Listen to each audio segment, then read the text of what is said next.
Madame, Monsieur, bonsoir et bienvenue à 52 sur la RTB de ce mois de décembre, le dernier de l'année.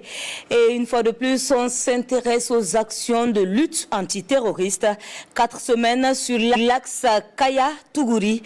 Point d'escale à Wanobien, Bouenga et à Naré avec l'escadron de sécurisation routière et d'intervention de la gendarmerie nationale. Centre-Nord, tempête sur l'axe de la mort. C'est avec l'Iradan Philippe Ada.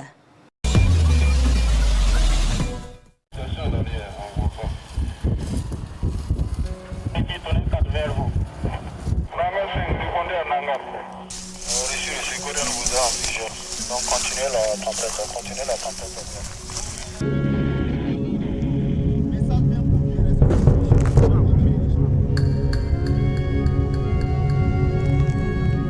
Nanga, Amga, tonnerre, timer. Arrête. Dès que frère rendez-vous pour la tempête.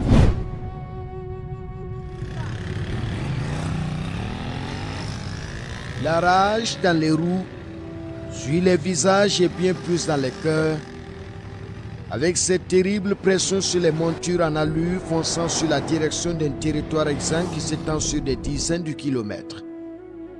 L'exercice est périlleux, mais le jeu en vaut la chandelle. Plus aucun centimètre du territoire ne doit être calme et occupé par des terroristes. C'est le mot d'ordre depuis Ouagadougou pour le premier escadron de sécurisation routière et d'intervention basé à la première légion à Kaya. Cette unité d'élite de la gendarmerie nationale aux commandes de 2 lieutenants qui se font appeler Arès et Guépard. Dans les herbes et sur le bitume, gendarmes et VDP slalom entre ruines, cratères et carcasses cramées. L'épicentre d'une guerre désastreuse et sans pitié. Le cortège, à l'allure d'une caravane avec plusieurs dizaines de véhicules bondés qui s'évanouissent dans le creux d'une vallée silencieuse.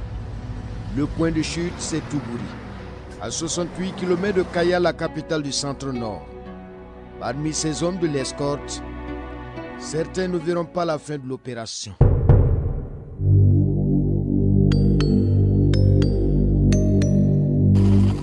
Au bout de 3 semaines, nous voici en escorte légère pour retrouver l'équipe aux portes de Fika en pleine opération. Elle se remet peu à peu d'un deuil. 2 combattants sont tombés sur l'axe au premier jour de la mission avant la destination finale. 2 éléments, dit-on, compétents arrachés au groupe, qui a enregistré également 2 blessés par mine, évacués et pris en charge à Ouagadougou. La porte de Wanobien, triste et célèbre localité, cette carcasse de véhicule est le symbole de l'impitoyable vindicte que les terroristes ont réservé aux usagers de cet axe qui mène au Sahel. Certes, la rage de l'Euroconquérir renaît, mais ce tronçon a longtemps été une hantise pour les soldats et ceux qui l'empruntent. Pick-up, remorquables par dizaines écrabouillés par des mines ou incendiés par les terroristes, joncent les abords de la chaussée. C'est la partie du Burkina qui a le plus enregistré de dégâts matériels et humains après le Sahel. 24% des déplacés internes au plan national viennent du centre-nord. Les chiffres sont du CONASUR. Les morts, eux, ne se comptent plus, du moins depuis un certain temps. Illustration autour de ce cratère béant.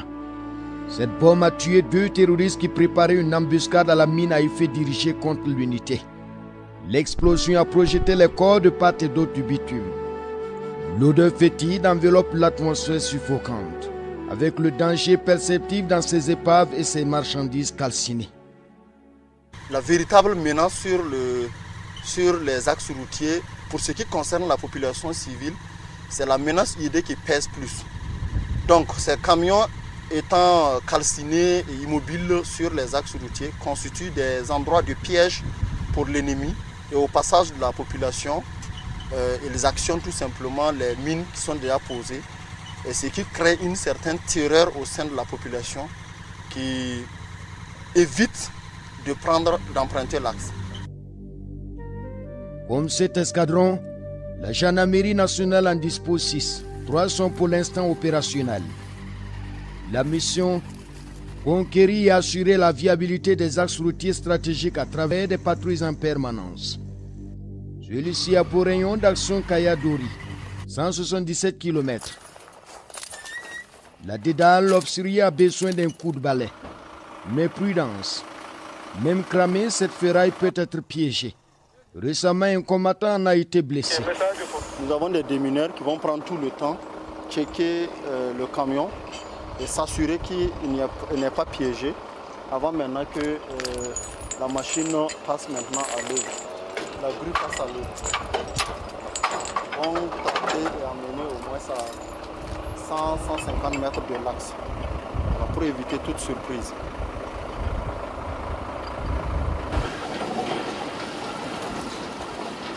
Un premier camion est éloigné, comme du coton.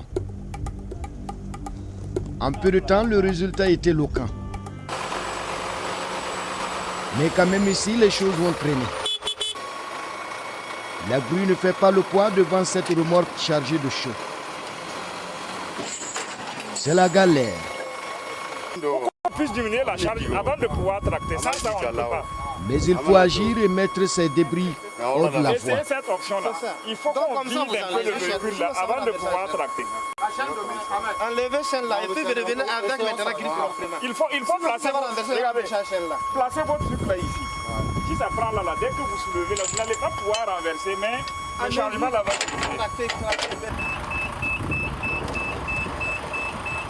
Continue. Continue. Continue.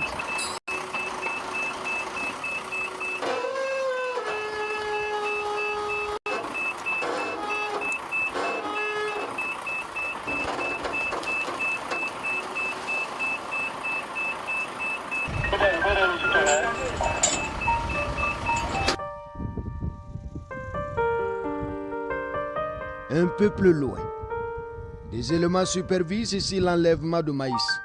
Ce véhicule en panne a été incendié en partie, sauf les vivres. Un magasin à ciel ouvert pour les terroristes qui viennent s'approvisionner à volonté.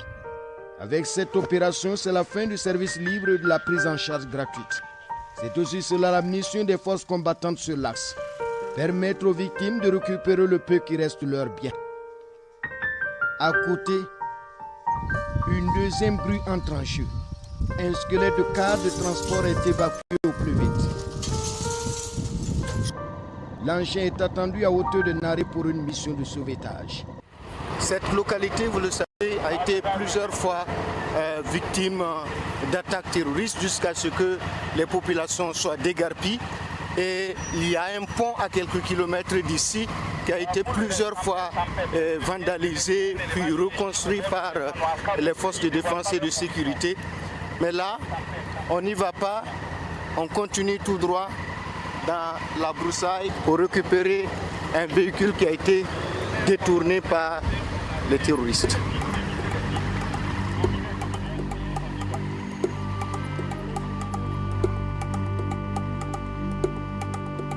Au bout de quelques minutes, les envoyés de propriété découvrent la machine avec l'équipe. Ils sont aux anges, mais pas que cela.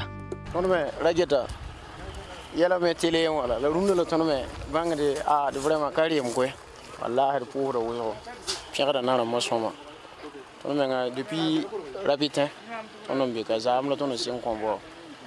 Ah, ton nom, sur le Zougou, on a mis son of la Ouzo. Sur le fin, you know, ton committee, what to be tangy. Ton be water. It hanta, ton me, no will water or a matter bango. May walk on Gomiara. Eh, wallahi, not a matum. Wallahi. Des envoyés reconnaissants, surtout le lieutenant Arès, qui supervise l'opération. Il faut que vous vous activez, il est déjà 16h, 17h, donc vous avez en gros 1 heure de temps. Il est au cœur de toute la démarche. Ça peut aller, non? En tout cas, j'ai pu relever la plaque d'immatriculation, le numéro de la plaque, que j'ai transmis au service compétent de la gendarmerie, qui ont fait une réquisition et adressé à la direction des transports. Et c'est là qu'on a pu remonter jusqu'au propriétaire qui est actuellement à Dori. J'ai pris contact avec lui et on a organisé pour qu'on puisse enlever le matériel là. Du matériel un peu saboté par les terroristes. Mais ici, le plus important est qu'il soit enlevé. Ce défi, difficile à relever. Déjà, plusieurs tentatives infructueuses. La grue peine a soulevé le mastodonte et son porteur.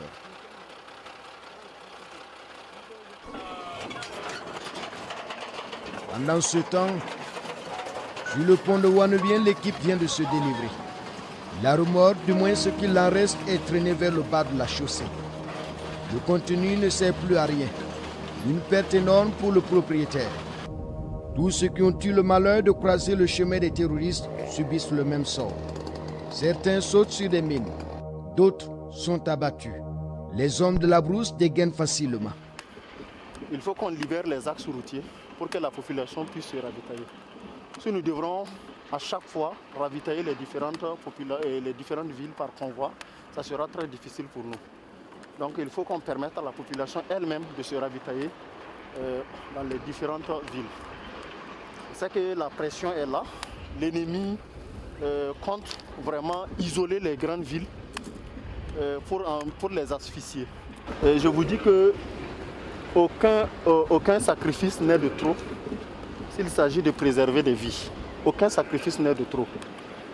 Même s'il faut construire des murs pour permettre aux usagers de franchir, de vaquer librement à leurs occupations en circulant, en empruntant l'axe, nous allons le faire. En entendant des forteresses, il faut sauver le compacteur détourné. La situation s'enlise dans les bois et les hommes piaffent d'impatience. Il faut surtout éviter que le manteau noir de la nuit n'enveloppe l'équipe sur les lieux synonymes de tous les dangers. La menace est là. Rien ne résiste au fer. Pas même les encouragements de l'officier gendarme. Il y a lieu que vous arriviez à enlever ça aujourd'hui, c'est bon? Voilà. C'est la déception. Le groupe est obligé de reculer pour revenir à la charge 3 jours plus tard, tracter l'engin et le remettre à son propriétaire.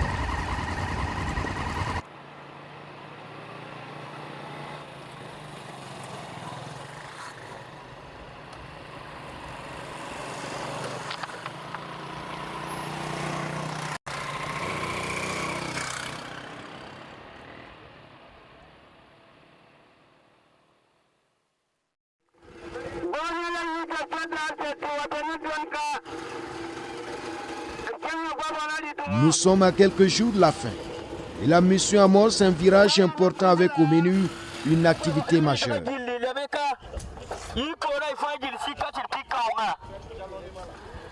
Ce matin, à la périphérie de Pisila, 30 km de Kaya, l'escadron sonne le grand rassemblement.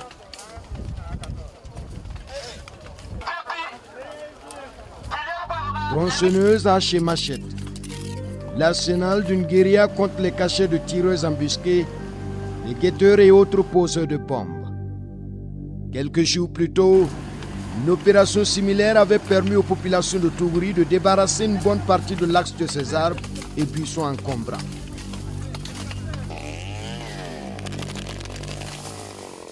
Le théâtre des combats.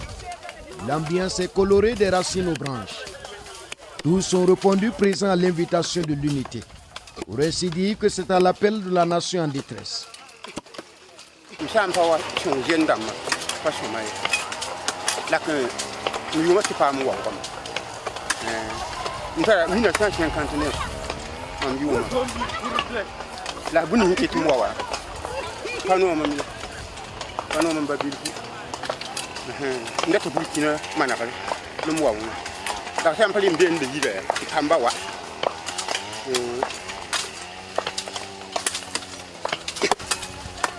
À 64 ans, les os et les muscles ne répondent plus à la perfection pour ce vieil homme,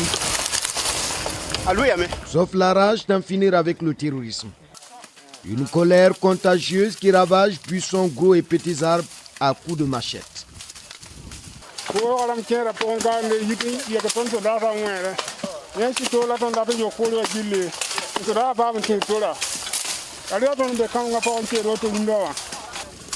Comme lui, la plupart des personnes ici sont des déplacés internes, galvanisés par le travail des gendarmes. Ces guerriers qui ont permis à ce vieil homme de fouler pour la première fois depuis 300 sa terre natale de Wanobia. Sa cour en ruine et sans éclat n'attire aucun regard, sauf lui seul, pressé de nous conduire vers le trésor, le sanctuaire abandonné. D'abord une escale à l'entrée.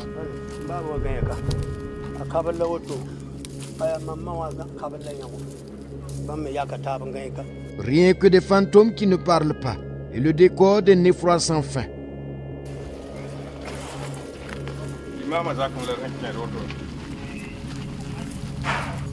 Un parcours du combattant sur un chemin bouché.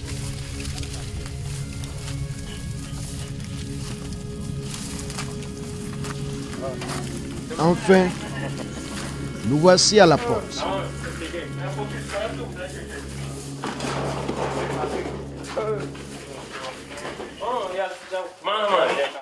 L'émotion est vive.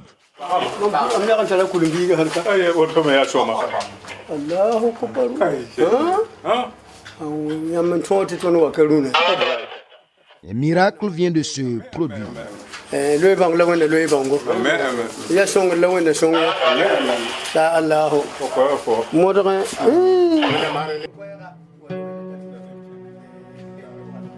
L'enfer terroriste à la porte du désert. Wanobia a demeuré jusqu'ici le tombeau de tous les espoirs. Égorgé ou abattu de sang-froid, pour nombre de ces populations, l'ultime choix était la fuite ou la mort. L'enjeu pour les soldats est de redonner vie aux tronçons et de paralyser ce cordon stratégique de l'économie du centre-nord du Sahel. Mais à quand le bout du tunnel? Les terroristes les guettent en permanence et le font savoir depuis la radio. Ils revendiquent ce territoire comme leur fief imprenable. Reste à savoir s'ils ont encore les moyens de s'y parader et pour combien de temps. Nous voyons des GATT qui sont en train de s'organiser tout autour de nous, de notre position. Comme vous pouvez bien le constater, ils sont en train de s'organiser. Ça, c'est un premier groupe. Il y a un deuxième groupe également ça c'est du côté sud. Il y a un deuxième groupe du côté nord qui est en train de s'organiser. Mais notre drone a pu les apercevoir en train de s'organiser autour de notre dispositif. Certainement, c'est pour attaquer la position et empêcher la poursuite des travaux. Hirondelle ici, Phoenix, pardon. Un regroupement GATA aux alentours de Phoenix. Phoenix a en visuel un regroupement GATA. Hirondelle, prenez coordonnées de Phoenix. En mesure de nous appuyer. L'attente va être longue et stressante. La demande est forte pour l'ange volant. Mais le souhait des combattants ici est que chaque unité soit dotée d'un drone de combat, de la logistique et de personnel en nombre. En attendant, le commando s'organise avec les moyens de bord pour stopper la colonne de fous en branle.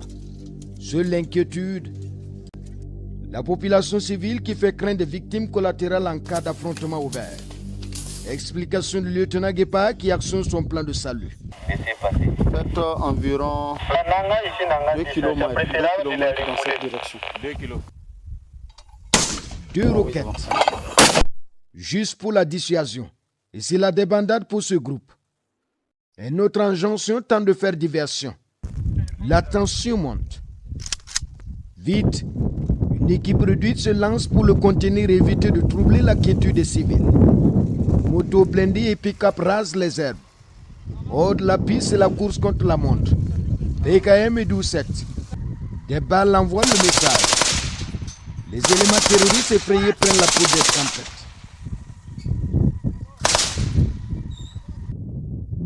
Les hommes ont bien pris la mesure du danger.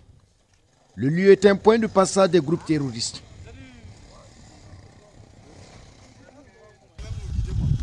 Encore une alerte. Le drone en altitude est sur un binôme de terroristes qui progresse vers notre position. L'équipe Warrior monte une opération. Les fantassins l'ont appris à l'école. Le premier qui tire à l'avantage et la meilleure défense est l'attaque. Nous sommes en route, en liaison avec la base qui nous oriente sous les caméras de 2 drones de surveillance. La lutte antiterroriste est une guerre high-tech, extrêmement chère, supportée par les populations. Il y a danger de mort. Le lieutenant Arès recommande une grande prudence à l'équipe. La position de l'ennemi est à environ 2 km. La tension est dans les ronges, la poitrine aussi.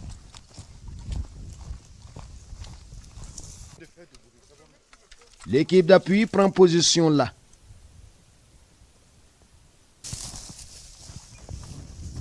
Et le reste va pour l'assaut. L'envie de croquer du terroriste monte. Le périmètre est boisé et complique la manœuvre. Mais les hommes vont faire avec.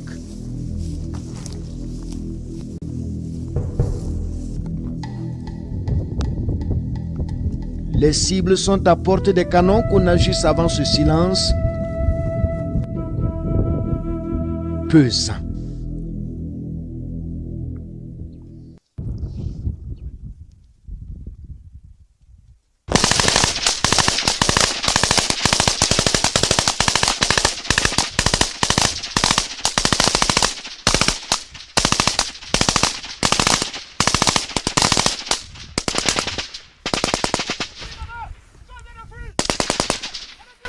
Panique dans les bois.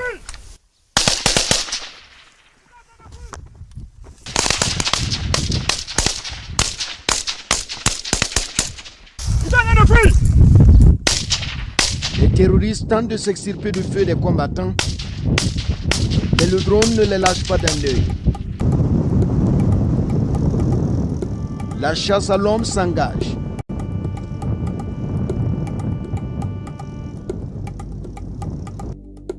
Celui-là en blanc est à bout de souffle.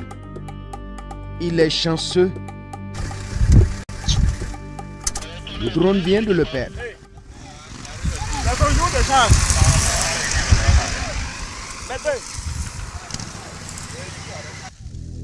La messe est déjà dite pour l'autre individu en cavale. Le verdict sans pitié.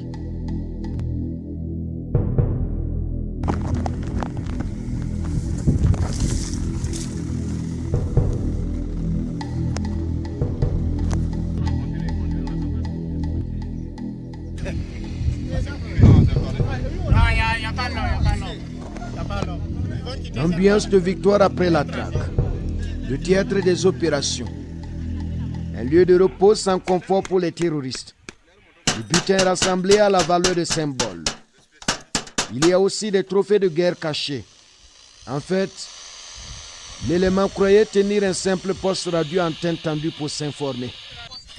Dans la manœuvre, l'équipe va découvrir un trésor technologique de l'ingéniosité des terroristes.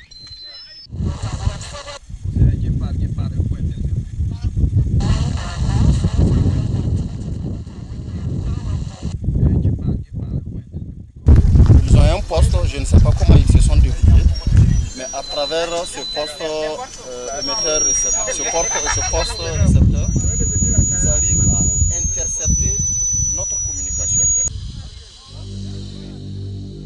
Plusieurs postes récepteurs. Le sixième sens des seigneurs de la terreur. La guerre, ses inventions et ses mystères. Ces objets vont être emportés, le reste brûlé. Le patrimoine de toute une vie dans des flammes. Guépard et ses hommes veulent être les seuls maîtres de l'as. Mais à quel prix? Le 26 octobre dernier, l'escadron a connu plusieurs incidents dans sa progression. Ici, une mine a blessé 2 soldats. L'impact indique la violence de la déflagration. Les éléments ont de la veine. Ils sont en vie. Par contre, un autre binôme a été touché mortellement ce même jour à 3 km de Nupa. Les chefs militaires nous ramènent sur la scène du crime. C'est exactement à ce niveau. Vous avez vu le souffle que ça a créé tout aux alentours de l'arbre. Et ça a même terrassé en fait l'arbre. Voilà. Une mine à effet dirigé. Un nouveau mode d'action que redoutent les fantassins. Sur ces images, ce qui reste de l'explosif. Une boule de pétanque et des débris métalliques qui n'ont laissé aucune chance de vie aux combattants. Le premier élément est tombé là. Nous avons tenté de le réanimer en vain. Il a perdu assez de sang. Le deuxième, lui, il était là. Lui, l'infirmier a tenté à plusieurs reprises de stopper l'hémorragie en vain. C'était un peu difficile parce qu'ils avaient vraiment déjà perdu assez de sang. Ils avaient perdu assez de sang. C'était au niveau des jambes, donc c'était un peu difficile de pouvoir arrêter l'hémorragie en si peu de temps. C'est vraiment très regrettable. Ils se sont battus corps et âme.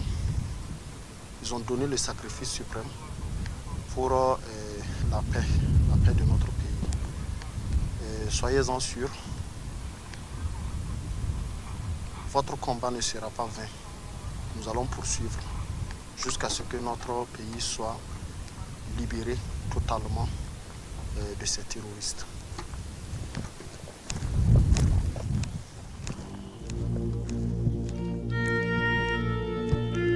Les traces du sang des guerriers, le prix de la reconquête de la porte du Sahel. Tempête pour tout Phoenix.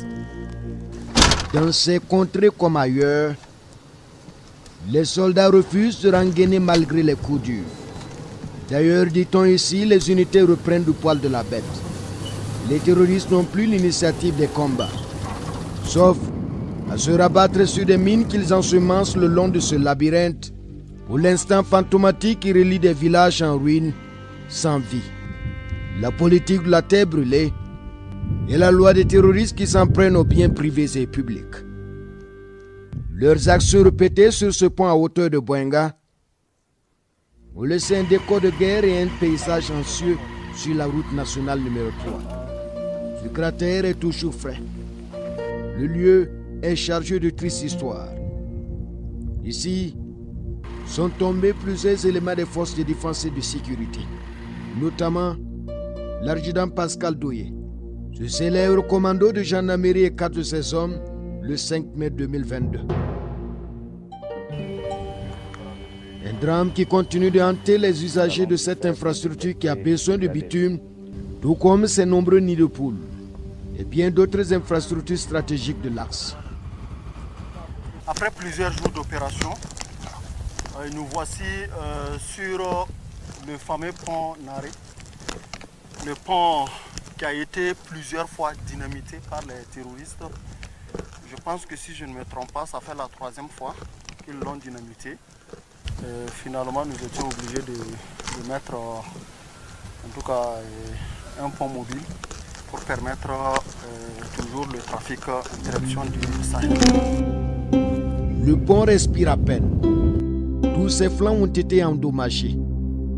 Autour, le décor apocalyptique explique qu'ici, l'île terroriste a dicté sa loi. Aujourd'hui, la donne a changé. L'SRI a positionné ses hommes qui veillent au grain. Les jours à venir, nous allons démarrer les travaux de réhabilitation de ce pont.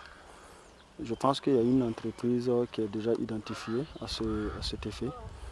Donc nous sommes en train de nous atteler pour offrir en tout cas une sécurité maximale à cette entreprise pour que le travail soit très bien fait. De multiples actions qui permettent la reprise progressive du trafic sur la route. Je suis très content, vraiment. Il y avait la peur, hein? Ah, vraiment, c'est notre première fois. C'est notre première fois, vraiment. Il y a du travail qui est bien fait, vraiment. On est très content. Que Dieu vous bénisse. Voyons, le va-et-vient, c'est pas simple, voilà, nous croyons que ça va aller. En tout cas, que Dieu ramène la paix. Merci. La quiétude qui revient peu à peu, avec la régularité des escortes pour ravitailler les villes du Sahel, du Niger et du Mali. D'ici au Nambar pour Tougouri. Une opération pour approvisionner la ville.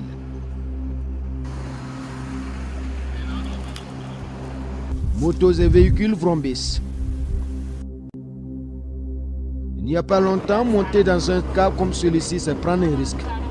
À bord, l'ambiance est faite. Tout le monde apprécie le bon boulot des combattants.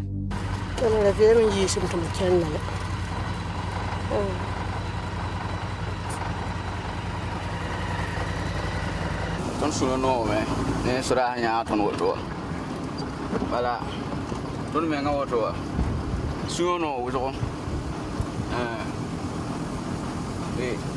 kata na man bumla ninga balon muli to ton me nga sunya no ko kay sunya no ko ka oro nyese yena ba pa ka ton ya pa mati zamana gan la fi pura wen barka let pura no me barko so.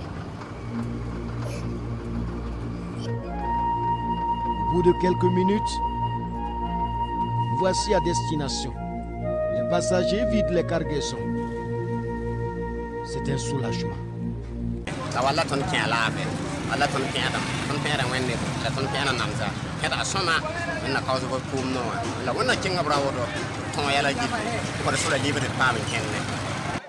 Ce natif de la commune et de ceux qui ont mobilisé la population pour les travaux d'élagage sur l'axe. Cette opération d'ailleurs s'achève à ce carrefour. Tête, bras et tricycles chargés de bois et ferraille. Avancée salée pour les populations en attendant de regagner leur terre. C'est autre défi pour l'escadron en faction permanente.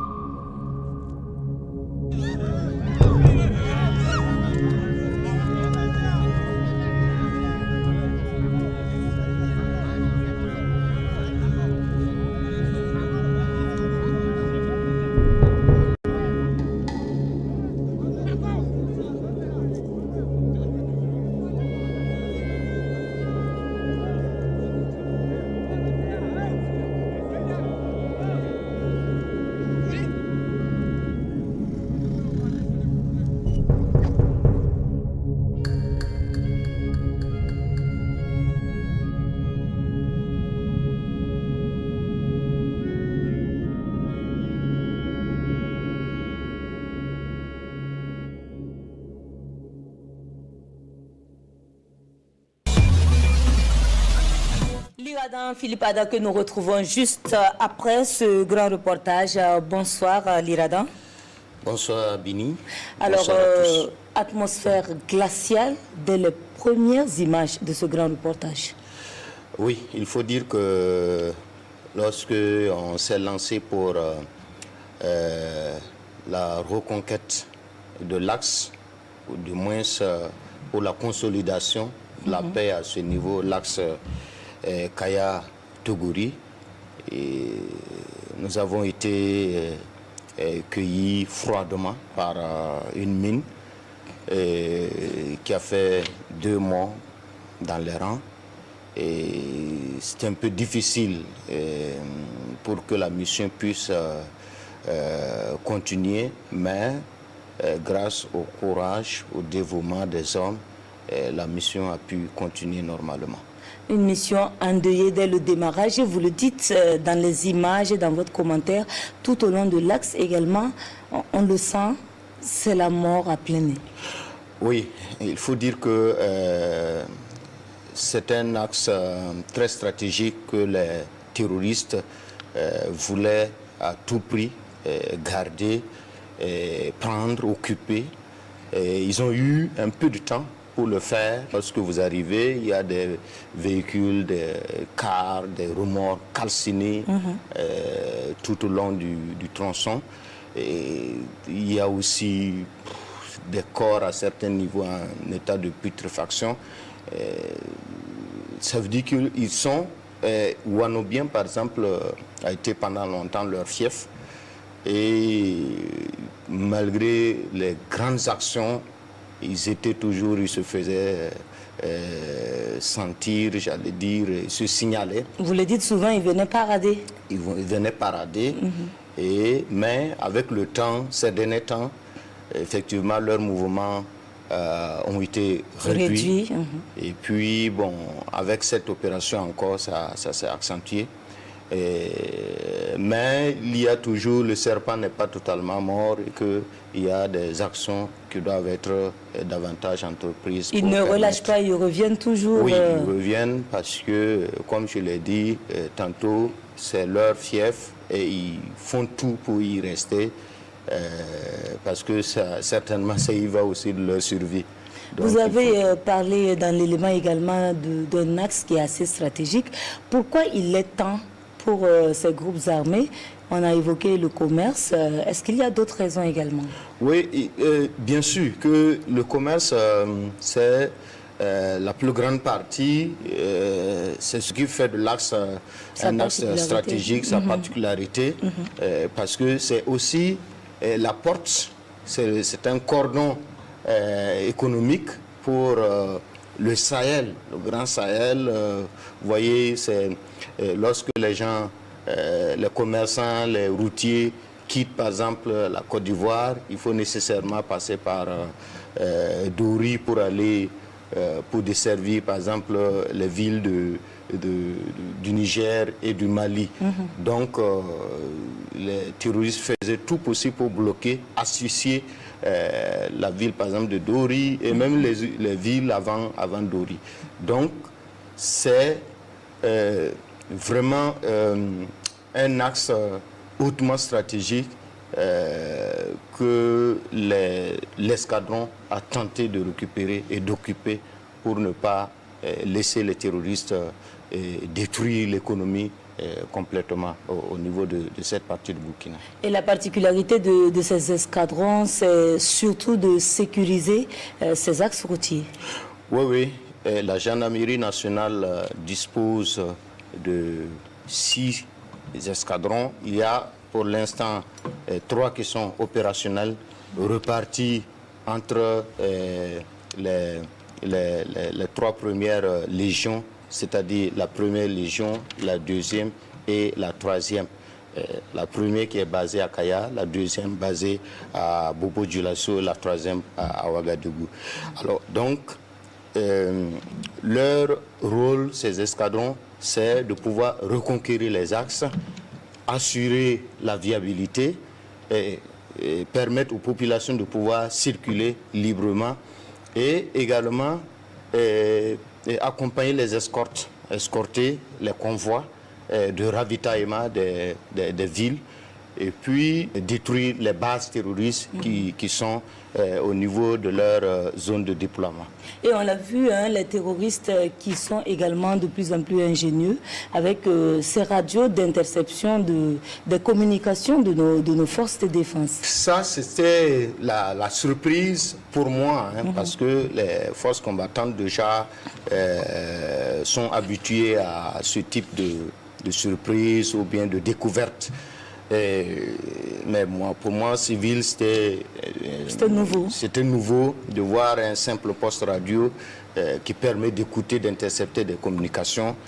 Ça veut dire que ces hommes-là aussi travaillent et que ce qui réconforte, c'est que nos forces combattantes arrivent également à anticiper à un moment donné pour faire face. Et vous, cette fois-ci, pourquoi est-ce que vous avez décidé d'embarquer avec la gendarmerie nationale? Parce que il faut dire que toutes les forces sont sur le terrain aujourd'hui et combattent. Donc, nécessairement, au niveau des axes, vous savez que ces axes routiers sont vraiment le cordon de notre économie et qu'il va falloir nécessairement aller voir ce que ces personnes-là font aussi, c'est-à-dire ceux des escadrons font pour permettre à l'économie de rouler normalement. Donc, il était pour moi nécessaire de pouvoir aller et de rendre compte de ce qu'ils font comme travail.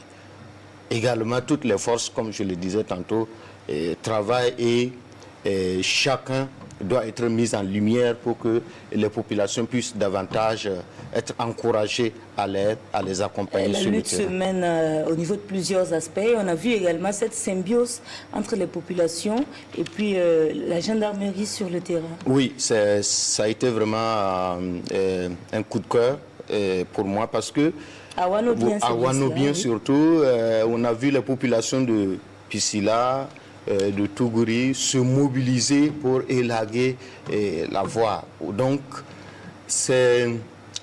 j'ai vu par exemple un vieux, vous l'avez vu dans les images, de 64 ans, qui faisait tout possible pour aussi apporter sa contribution et permettre aux forces combattantes de pouvoir faire normalement leur travail. Donc, ça veut dire que la lutte, elle est partagée. C'est tout le monde qui doit mettre sa main pour que les forces de défense et de sécurité puissent accomplir leur travail sereinement. Et là, ça réconforte. Et là, c'est un modèle qu'il faut copier nécessairement, parce que ces personnes-là, honnêtement, ont presque tout perdu. C'est juste l'espoir.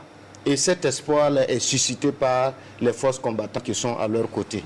Donc, elles font tout pour montrer également que elles peuvent aussi continuer à contribuer malgré la détresse dans laquelle elles sont.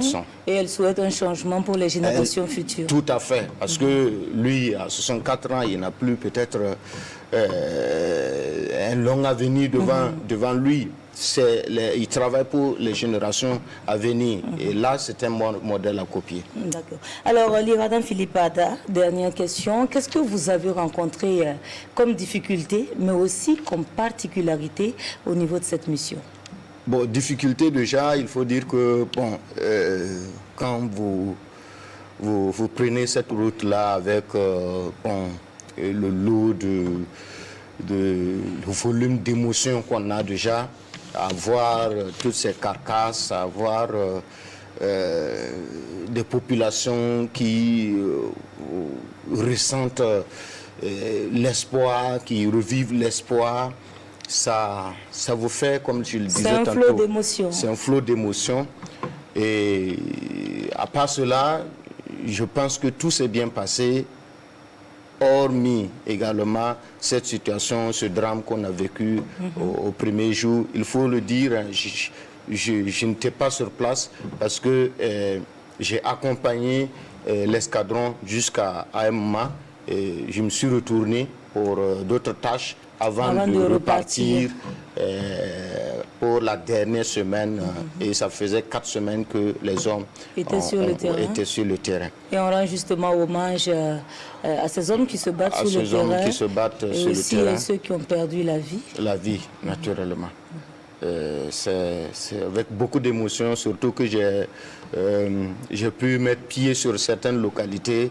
Par exemple, tristement célèbre, le pont de Boinga, où le gendarme Doye Pascal et ses hommes sont tombés. Il y a beaucoup d'autres FDS qui sont tombés. Vous voyez des pick-up. Mais ça, le pont de Nari également, qui a été plusieurs fois dynamité. Le pont de Nari également. Et il faut signaler qu'il y a du travail qui est fait parce qu'aujourd'hui, il y a une unité qui est positionnée là-bas et qui veille. De façon permanente. De façon permanente pour que le pont ne soit pas encore détruit, à nouveau détruit. Donc, aujourd'hui, c'est un pont en fer, de passage. On rappelle que c'est le génie militaire qui a travaillé justement à restaurer ce pont. Parce que le pont a été dynamité 3 fois. Et à chaque fois, le génie militaire repartait pour permettre aux populations de circuler. Aujourd'hui, l'axe a repris, les populations circulent, sont escortées pour l'instant par l'escadron et d'autres unités des forces de défense et de sécurité. Donc tout ça, c'est vraiment une belle expérience que j'ai pu vivre. Et très rapidement, les difficultés que vous avez rencontrées? Comme je le disais tantôt, il n'y a pas eu, à part le risque qui est permanent, qui est partagé par tous ceux qui sont là, les forces combattantes, mais j'ai vu des gens, peut-être des leçons, des gens dévoués, très engagés pour la cause de leur pays. Et c'est ça qui est réconfortant. Ils sont vraiment engagés. En tant que civil, vous ne vous sentez pas exposé, impuissant lorsque vous êtes au milieu d'hommes armés qui peuvent se défendre, tandis que vous n'avez que votre caméra et votre micro? Oui, je ne cesserai pas de le dire, hein, c'est un engagement et quand on s'engage, on sait il y a tous les risques. Voilà, c'est à ces risques. Et là, je n'ai vraiment pas peur. C'est après souvent, après avoir rendu l'élément, le reportage, que je m'assois, souvent je réfléchis, je dis mais tu es fou, tu as posé cet acte, ça pouvait facilement te coûter la vie. Mais je pense que les forces combattantes qui sont sur le terrain, qui se battent, je veux dire quoi, ma vie ne les dépasse pas. Ma vie en tant que reporter ne les dépasse pas. Parce que ces enfants aussi, c'est des enfants des gens qui se battent pour la libération de leur pays. Et nous, notre contribution en tant que journalistes, c'est de les mettre en lumière pour que le monde puisse voir le combat qui est mené et l'engagement qu'ils ont de pouvoir aussi donner, offrir l'espoir, redonner l'espoir aux populations qui nous demandent aujourd'hui qu'à vivre dans la paix et dans la sérénité. On va justement rendre également hommage à l'ensemble des journalistes du Faso. Il y a pas mal de journalistes en tout cas qui travaillent justement à soutenir les forces de défense et de sécurité et ceux qui sont également sur place à Ouaga, qui traitent l'information et tout ceci contribue justement à ce que le Burkina Faso... Il faut aussi penser à ceux qui sont au niveau des zones rouges et qui se battent toujours, qui font leur travail, surtout les radios communautaires. C'est des gens qui mouillent le maillot, comme on le dit. Merci bien, Lirada Philippe Ada. Merci, chers téléspectateurs, de nous avoir suivis. On se retrouve en 2024 pour un nouveau numéro de 52 sur la RTB. Dieu voulant, bonsoir.